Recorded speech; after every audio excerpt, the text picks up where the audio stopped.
I still remember the exact moment I realized my daughter had erased us from her life. It was her wedding day. The day my husband and I had worked 40 years for, and instead of walking through the gates like proud parents, we saw our own faces taped to the iron entrance with a red stamp across them that said, "This pair not allowed." For a few seconds I thought it had to be some kind of sick prank, but then one of the security guards stepped forward and said something that made my stomach drop even further. "Ma'am, your names are on the exclusion list the bride provided this morning. We were told specifically you're not allowed inside." The bride. My daughter. Then I looked up toward the balcony of that mansion and saw Camille standing there with a glass of champagne, smiling at us.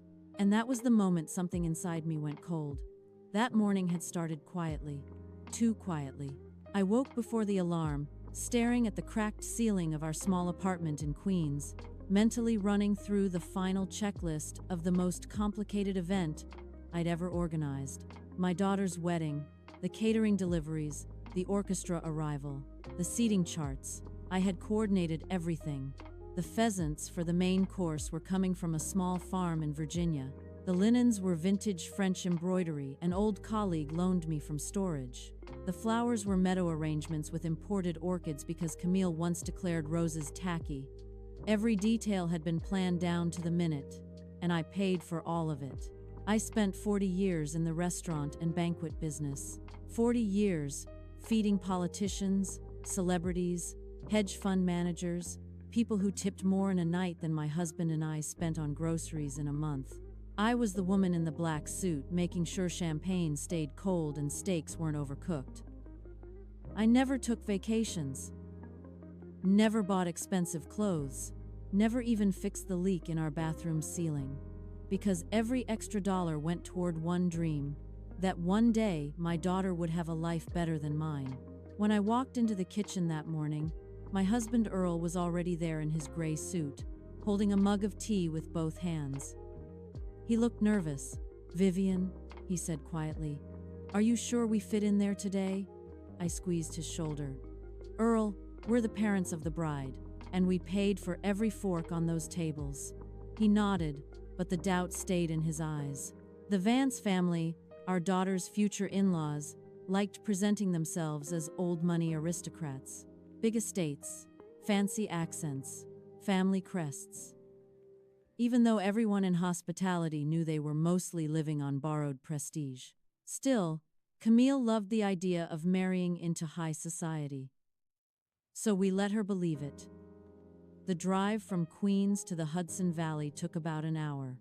Neither of us talked much. I kept thinking about the first time I called Frank Delgado to ask about renting his historic riverfront mansion. Frank laughed. "Vivien, this place is booked 2 years out," he said. Then he paused. "But if it's for your daughter, take the date. We'll sort the rest later." That's the kind of reputation 40 years builds. Camille told everyone she had arranged the mansion. I never corrected her. But when our Buick pulled up to the iron gates that morning, something felt wrong immediately. The gates were closed. 2 security guards stood there in black uniforms I didn't recognize. Earl slowed the car. "Viv, why are the gates shut?" "I don't know." "Pull closer." That's when we saw it. Taped across the iron gate with thick duct tape was a laminated poster. At first, I thought it was some kind of sign. Then I leaned forward, and my stomach dropped. It was a photo. Our photo. The one I had texted Camille the week before, Earl and me sitting on our porch in old t-shirts, laughing over iced tea after gardening. Now it was blown up with a red stamp across it. "This pair not allowed security." Threat. Earl made a choking sound.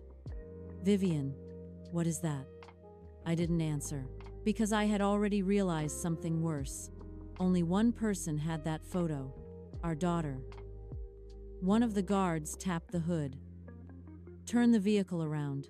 You're on the exclusion list provided by the bride."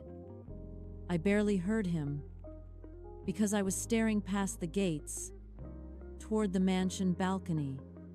And there she was, Camille, standing in the wedding dress we spent 5 years saving for. She looked beautiful.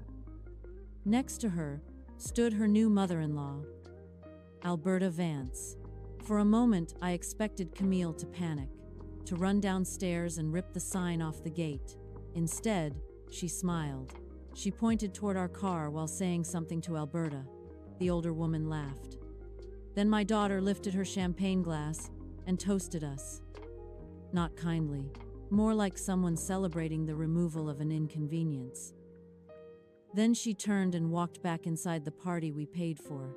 Earl whispered my name like he was breaking. Viv! I placed my hand on his arm. Turn the car around. Maybe we should call her, he said. Maybe it's a misunderstanding. There's no misunderstanding, I said calmly. We weren't excluded, Earl. We were displayed. The ride back to the city was silent. Halfway through, Earl tried to hold it in, but one broken sob escaped. Why, Viv? We did everything for her. Instead of answering, I opened my purse and pulled out my little black contact book. 40 years of industry relationships, caterers, venue managers, chefs, florists, people who still called me Mama Viv. I flipped to the letter P. Paul, the floor manager running the reception. 15 years ago, he was a nervous kid washing dishes in the Waldorf kitchen. I trained him. The phone rang 3 times. Vivien, where are you? We're about to start seating. Paul. My voice shifted to the tone I used correcting staff mistakes. Cold. Professional. We won't be attending. Silence. What? Did the car break down? No. Listen carefully. The sponsor has left the event. You mean, you? Yes.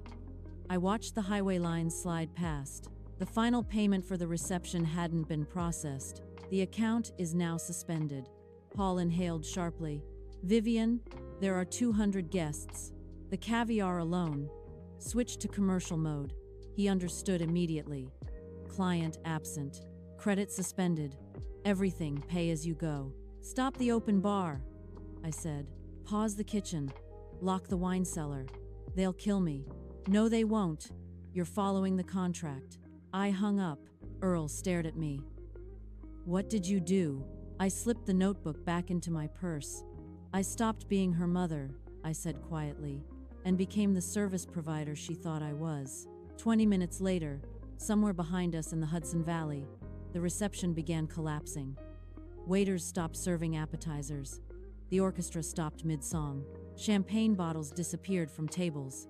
Then Paul approached the head table with an invoice. $4,000. Due immediately, because the sponsor had left.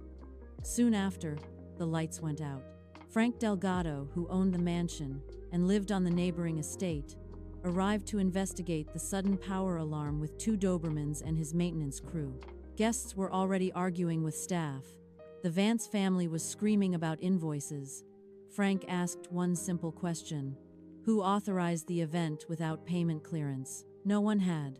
But the real storm began a few hours later, when someone started pounding on our apartment door like the building was on fire.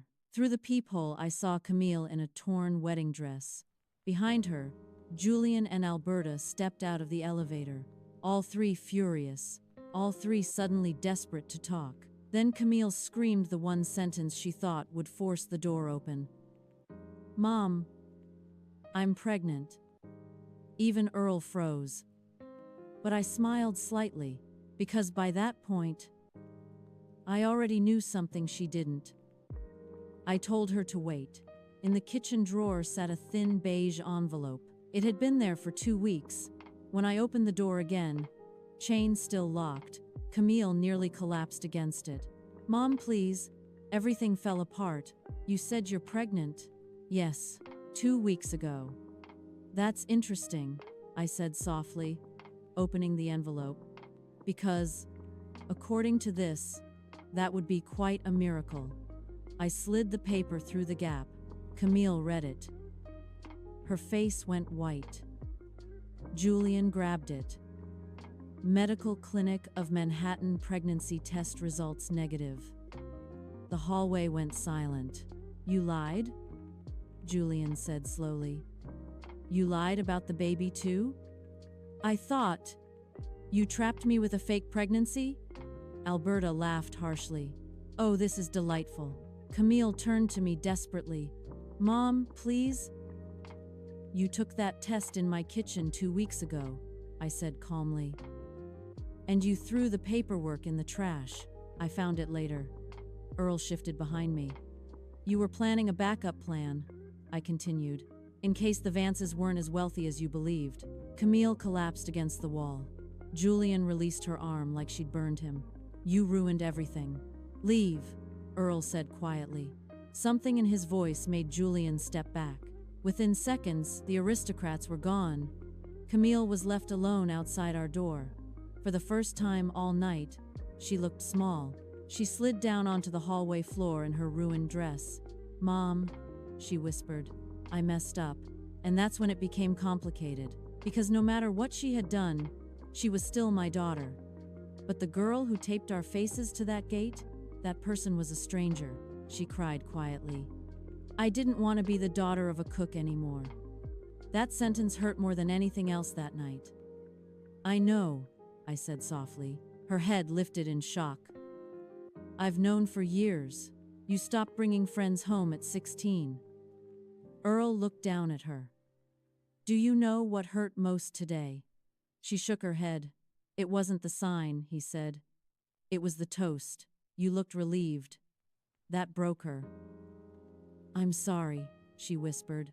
I knelt so we were eye level through the chain. You can come inside tonight, I said. Her eyes widened. But listen carefully. This is not your rescue.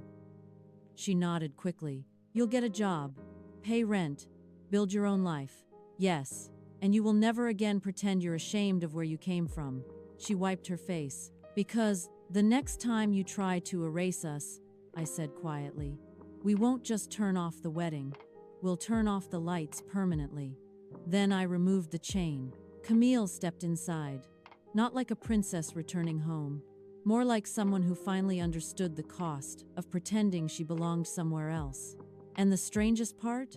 3 hours earlier, our daughter thought her wedding was the happiest day of her life. But in reality, that wedding ended the moment we turned the car around at the gate.